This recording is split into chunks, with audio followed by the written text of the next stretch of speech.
Hey guys, welcome back to Into the Storm, Freedom to Live. And we're going to talk about relapse prevention. This is part two.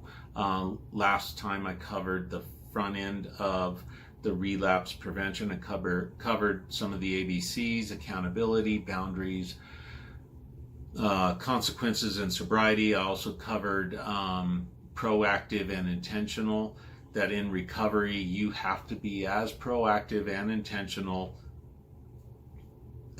against your addiction as you would as your addiction was with you. And then I also covered bottom line boundaries and consequences. So today we're going to jump right in and we're going to start covering secondary boundaries and consequences. So as you might recall, if you definitely saw the first one, and if you haven't, it may benefit you to go ahead and stop and go back to part one, relapse prevention. It'll make more sense if you do it that way. But for this one, we're going to cover secondary boundaries. And by the way, secondary boundaries are no different than a warning track on a baseball field. It's crazy to me how many people don't even know what that is. I'll be talking in a group of folks and they'll end up saying, I'll go, what is a warning track? And a lot of people won't know what it is. But a warning track basically is that piece of real estate before the big fence, and if you are shagging a fly ball, you want to know where the fence is, mostly if you're sprinting. I played a fair amount of baseball and softball, and I played a lot of outfield, so you want to know where that fence is. If you're sprinting full speed, you don't want to run full into that fence. So basically secondary boundaries are very similar. Every so often I'll get a chance to talk to somebody who's done jail time or prison time, and I'll say, hey, for you guys that have done that, that big fence is the lethal fence. If you try to cross that fence, they may use deadly force against you. But if you're trying to play in a yard, they'll have a shorter fence, and that's the fence that you can play within and you're safe, But if you go over that little fence and there's the distance between that fence and the big fence, that's where it gets dangerous. So as addicts, you want to understand, what are the precursors? What are the things that have led to my relapses, my triggers historically? What are the things that have always consistently led up to me either using my drug of choice or acting out in the behavior that I used to act out? And I'll tell you one that's pretty common is isolation, being alone and allowing your negative thoughts to play out in your mind. And so I'll have a lot of people go, yeah, I want that to be my secondary boundary. Well, here's something you need to understand about boundaries of all types and consequences. They can't be this ethereal kind of soft, unmeasurable thing. It has to be measurable. It has to be something that you or somebody else can go, did you do this? And how did you know that you did that? So for instance, I've had folks say, well, my bottom line boundary will be not to come back to rehab. And I told this person, I said, well, already you've created a problem here, because your relapse would be one of the things, should be your bottom line boundary, and now you've got a boundary that's actually going to be secondary to your relapse. That doesn't make sense. You want to have that as maybe a consequence to something else, but you do not want that to be like an outcome or a bottom line boundary coming back to rehab. You want to have that in front of that. Here's another example is I'll have people who struggle with sex addiction, and they'll say, yeah, anytime I'm just driving around and wandering with my eyes, that should be a bottom line boundary. And I'm going, no, that's not really a bottom line boundary. You really don't want that to be a bottom line boundary, because how are you going to measure your eyes are wandering? There's got to be significant, definable things that are measurable for you to have with boundaries and consequences. So again, in the first part of this YouTube, this podcast, we talked about your bottom line boundary being your DOC or your behavior. With sex addiction, I usually cover no porn, no masturbation, and no sex outside of marriage. Very straightforward. We all know what that is. Sometimes we need to go into defining what porn is. Some people don't really have a good definition of that. Even masturbation, we might need to really define what masturbation is, for some folks. But with that being said, we want it to be definable. We want it to be black and white. So secondary boundaries, they are usually the contributing factors. They are usually the precursors. They're usually the things that have always led to you acting out or your loved one acting out. And so, for instance, isolation is actually a good secondary boundary, but let's make it measurable. So how do we make it measurable? So usually what I suggest is let's just come up with a time frame. If you're alone and let's say it's 10 minutes and you start to notice that you're ruminating negatively in your mind, and you know where that takes you typically, then you are now isolating. And so if it's more than 10 minutes, to maybe give yourself a 5-minute chance to redirect. So 10 to 15 minutes into being isolated, if you don't redirect by 15 minutes, and we would have a plan for that. We would have a plan. How can you redirect that? Well, one would be get out of the situation. Get up, go outside, make a phone call, go to a group, leave isolation, go find somebody in recovery. Don't stay there. But if you stay there, now you've crossed a secondary boundary and there should be a consequence. And now the consequences aren't going to be as great as the bottom line boundary because it isn't as significant. Just like I said about the prison fence, they're hopefully not going to shoot you if you get up to the fence that's still within the yard. So the idea is to have something that will help you modify behavior, something you can be accountable for, something that helps you before you get to the big fence. Because by the time you get to the big fence, fellow addicts, you are probably already toast. You start peering through that fence, you start looking at, oh, the grass is greener, oh, it misses me and I miss it. You're already in trouble. You are in big trouble. By the time you get there, you're about ready to hop that fence. So you really want the secondary boundary fence to be significantly away from that big fence, but you also want it to be something where you are reminded, hey, this is going to cost me too much if I just get lazy here, or I act like I'm not alert. It's amazing to me how many times guys or gals will say, well, I just, I wasn't paying attention. It's like, you chose not to pay attention. Well, I was bored. Well, boredom is not an excuse, nor is isolation. Typically, boredom and isolation are one of those things you should have as a secondary boundary. Don't sit in boredom. Don't sit in isolation. Typically, now, as you know, being in recovery, both of those things almost always lead to a relapse. Now, the other way you can actually create a really effective secondary boundary fence is to do what I call are the 6 commitments. And the 6 commitments are basically this. Number 1, AM prayer or meditation. So you get to choose. It's a connection with your higher power. It's for you to begin to open up to the power, to the spiritual world in a healthy way. So either prayer or meditation. Number 2 is to daily read. And the reason that reading is so powerful, I've heard people say this, if you want to lead, read. So reading is critical for the addict because we need to have contrasting truth to the lie of the programming, to the lie of the algorithm that's been playing in our mind and has been reinforced with our drug of choice or the behavior. You have to read, you have to read, you have to read. The reading is the antivirus for the virus. It is the reprogramming. It is the download. It is the update. I said this all in the first podcast on identity and recovery. So you got to read.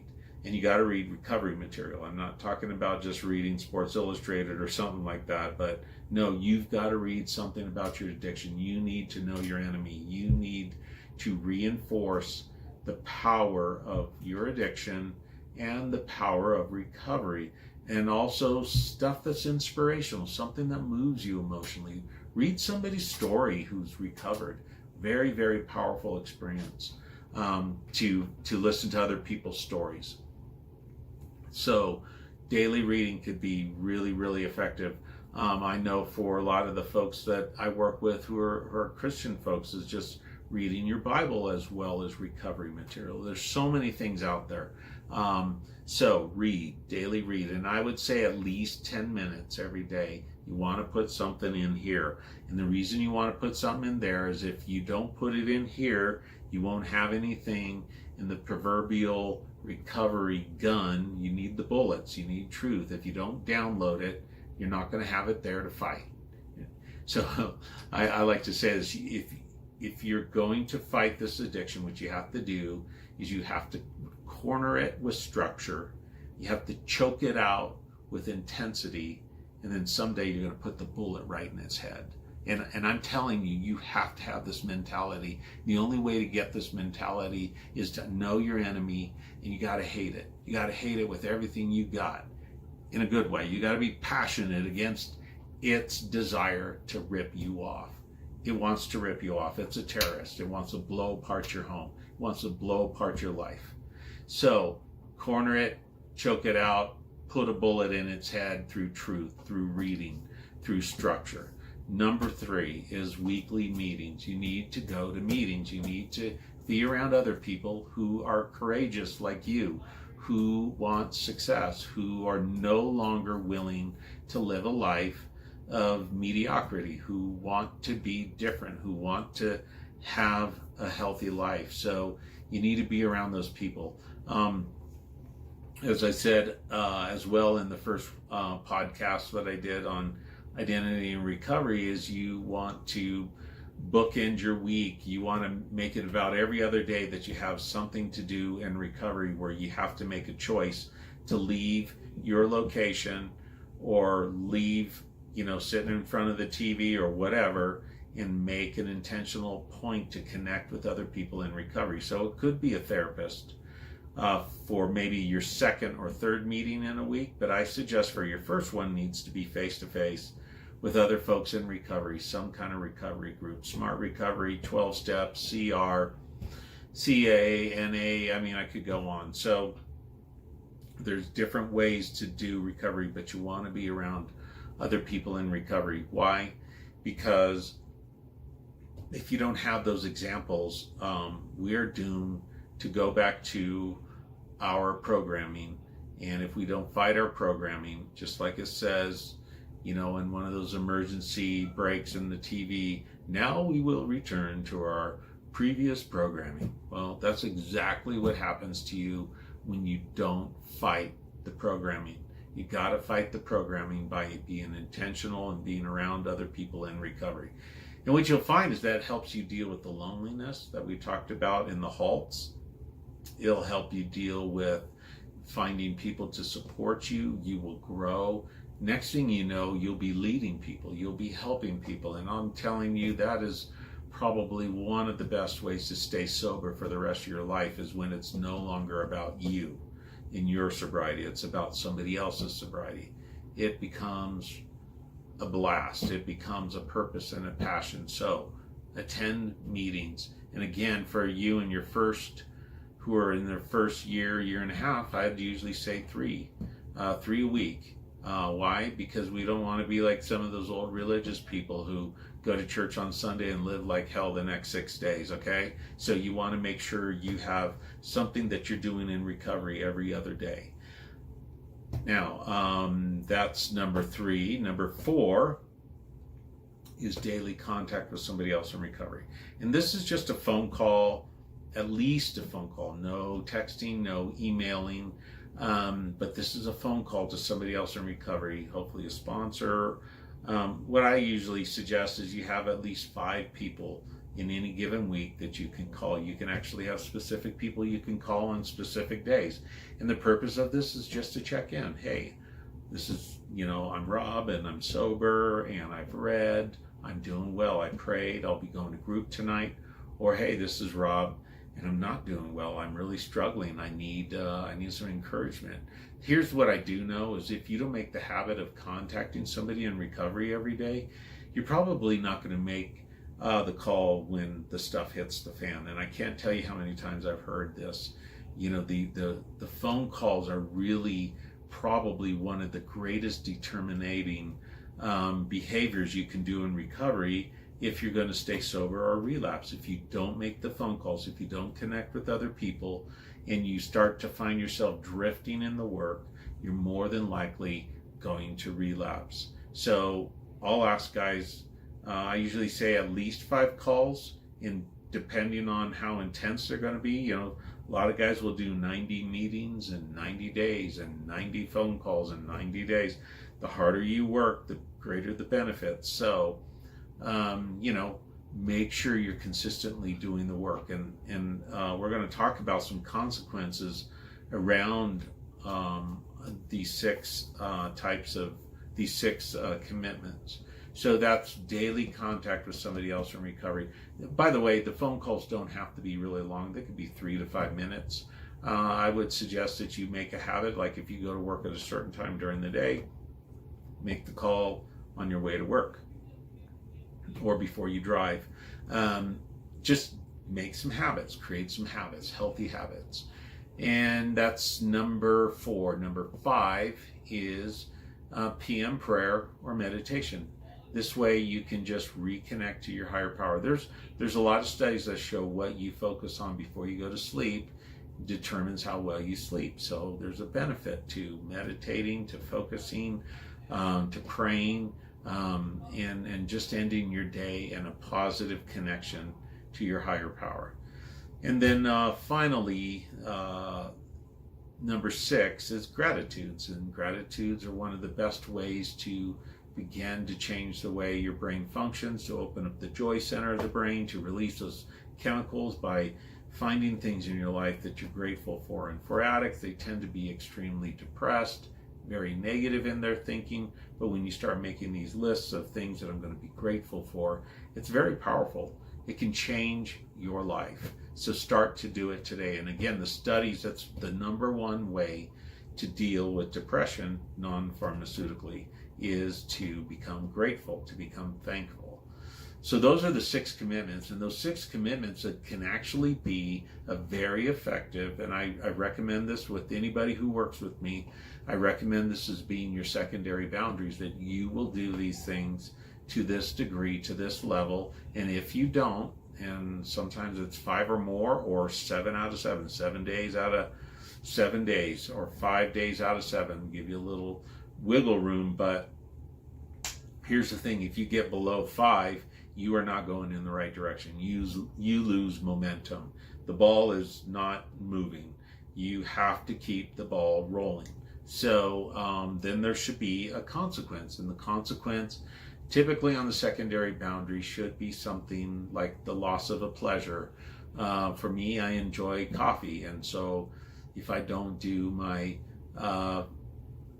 6 commitments, then I lose that privilege. I lose that privilege for a period of days. Or some of you enjoy sporting events, so you can't watch sporting events for a week. Or some of you like chocolate, right? So it's just something that is impactful to you, but it's not obviously as bad as the bottom line boundary consequence. There are some people when they don't do the work and they keep on over and over again not doing this work, then we can up the consequences, such as you may need to go pick up garbage for 30 minutes in a week or something if you didn't do your normal amount during that week. The goal is not get you in trouble. The goal is not for you to have to do the consequence. The goal is to keep you from doing the consequence. Do the work. It benefits you. It's no different than taking vitamins or working out. It benefits you. So do the work. Those are the 6 commitments. And then on top of that, we just covered secondary boundaries and consequences. If you have questions concerning these, feel free to reach out to me. I'd be more than willing to chat with you, email with you, and just go over these with you if you'd like.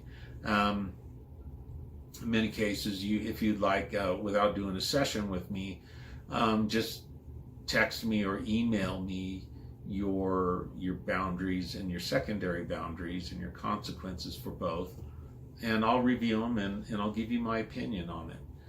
You can do that to ftlcounselingco@gmail.com. That's my email, ftlcounselingco@gmail.com, and I'll review those with you and just let you know what I think, and we can go from there. So that's the 6 commitments, a critical part of your recovery. And what I like to say about the 6 commitments, as well as some of these other structures, I live here in the Front Range out in Colorado, and we have I-25 that's nearby. It's the interstate that runs north to south, and when we have major snows here, I can't tell you how, mostly blizzard-like snows, can't tell you how comforting it is to see the dividers, the guardrails on the freeway.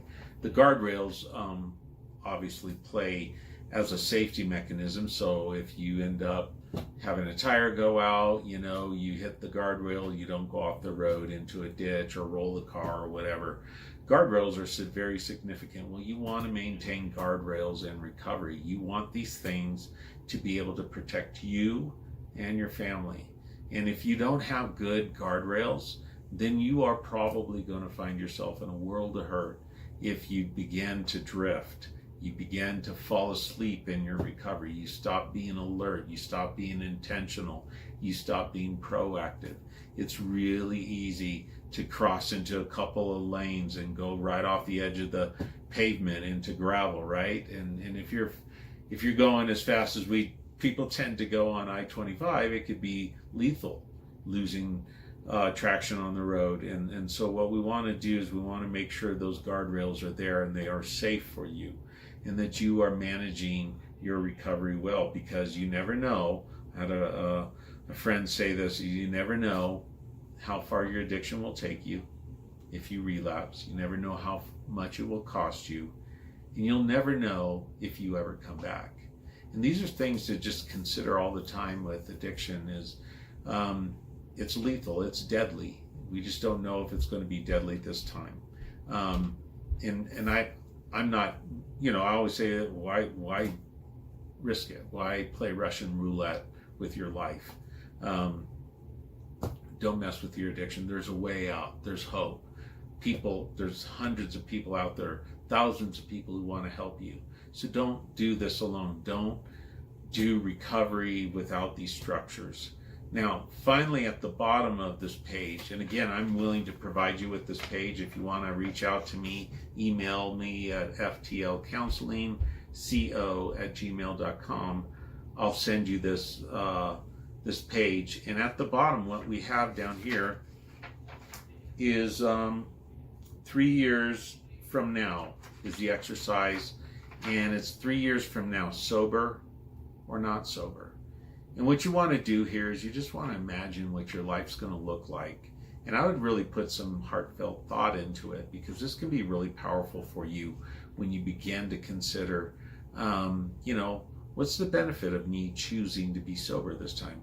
A lot of times when we're being lured in by our addiction, we're not really paying attention to how we're drifting, but the thing that we gravitate to is maybe an emotion, maybe a feeling at the time, maybe a memory of the addiction. But if you literally have something that makes you consider, I don't want to be alone in an apartment. I don't want to be on my deathbed. I don't want to lose my family. I don't want to lose my job. Then you can literally use these imagery, these pictures, or these, you can write these out, paragraphs, and you can describe, what is my life going to be like 3 years from now, sober or not sober? So sober, obviously, it needs to be positive. It needs to talk about what you expect that life's going to be like if you stay sober, and your relationships, possibility of careers, possibility of your health. What is your life going to be like if you don't stay sober? Maybe incarcerated, maybe not even alive, maybe alone, maybe loss of your children. So very, very, very powerful exercise. Another exercise I would suggest for you to do is what we call a cost card. And the cost card basically is that you calculate how much your addiction has cost you. And I'm not just talking about literally paying for the substance or the behavior, but what does your addiction cost you as far as counseling, medical attention, lost days at work, maybe again you got a DUI, so $10,000 just for that, maybe you got in a car wreck, so on and so on. Calculate what your addiction has cost you. When you have the actual accounting right in front of you and you've got the amount that this addiction has cost you, you start to go, I really don't think it's all that in a bag of chips anymore. I really don't want to lose $250,000, or I don't want to lose my home, or I don't want to go through a divorce. Divorces are very expensive. Counseling for your children. There's just a lot to be said about what your addiction has cost you. So do a cost card as well. And then finally, there's one other thing that I think is really a powerful thing to do, is your worst moment of your addiction. And found that this is an extremely useful tool for those who don't remember what their addiction did to them. And so what you literally do is take the worst moment of your addiction and sit in a place where you won't be disturbed and just think about it and consider that moment. Feel the emotions that come up. So I've had people talk about, again, such as one person passed out in their car. They had drank so much that they blacked out, and they remember being in an ambulance and then going to the hospital, in and out of consciousness, waking up in the hospital and having people around them who are saying, "What are you doing?" And then remembering all the emotions surrounding that. In one case, another gentleman overdosed in drugs and had done some things at home that he doesn't recall, and then his family's really upset, and then he had to go to court on that and had no memory of these things. And for him to remember those moments and to somehow allow yourself in that moment, as you are trying to remember it, like 30 seconds, close your eyes and just remember the moment. Remember where you were, remember the sounds, the time of day, who was with you, and just take in that moment. Don't forget it, because if you forget those moments, you many times will be doomed to repeat the situations that you've had over and over again with your addiction.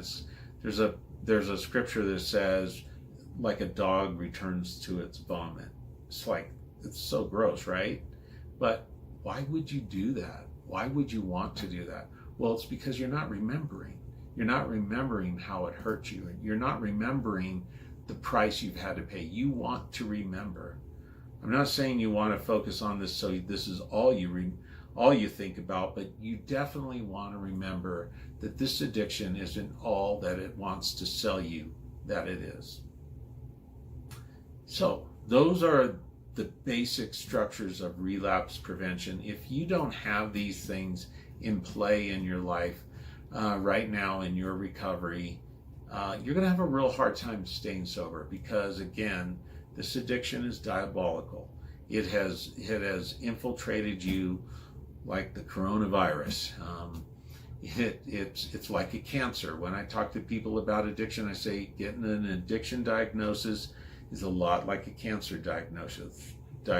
It's really a hard diagnosis to hear.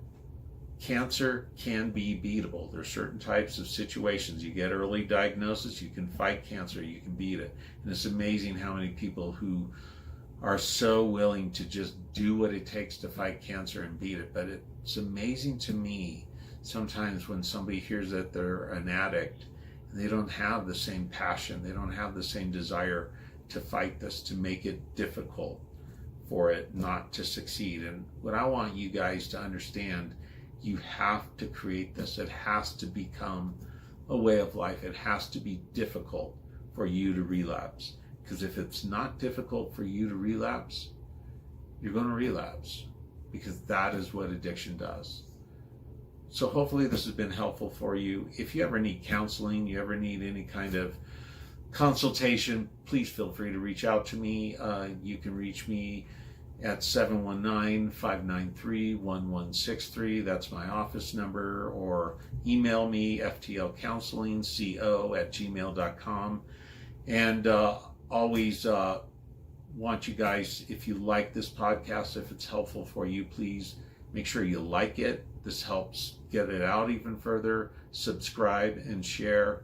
And I'll look forward to talking to you guys again next time. Stay safe, be sober. God bless.